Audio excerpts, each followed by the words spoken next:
नमस्कार सर्वांना. सर्वप्रथम भेंडी स्वच्छ धुवून कोरड्या कपड्याने पुसून घ्यावी.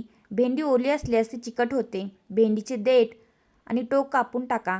आता प्रत्येक भेंडीला मधोमध चीर द्या, पण ती पूर्णपणे कापू नका. भेंडी दोन्ही बाजूनी जोडली राहिली पाहिजे. आता सुकं खोबरं भाजून घ्यायचं आहे. त्यानंतर शेंगदाणे भाजून घ्यायचे आहेत.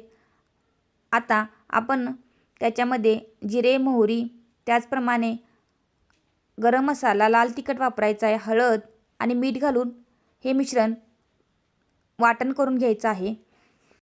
भरली भेंडी ही एक चविष्ट आणि कुरकुरीत भाजी आहे, जी महाराष्ट्रात खूप लोकप्रिय आहे. यात शेंगदाणे, तीळ आणि खोबरं मसाल्याचं सारण भरलं जातं, त्यामुळे तिची चव अप्रतिम होते. ही भाजी बनवायला सोपी असून जेवणाची चव वाढवते. अशा पद्धतीने तुम्ही जर भाजी बनवली एकदम भाजी चविष्ट बनते.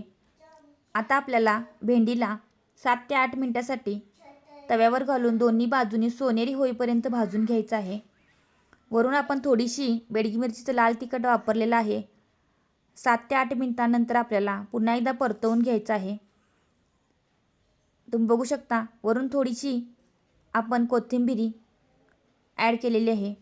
अशा पद्धतीने आपली भरली भेंडी तयार झालेली आहे. व्हिडिओला नक्की लाईक करा. धन्यवाद.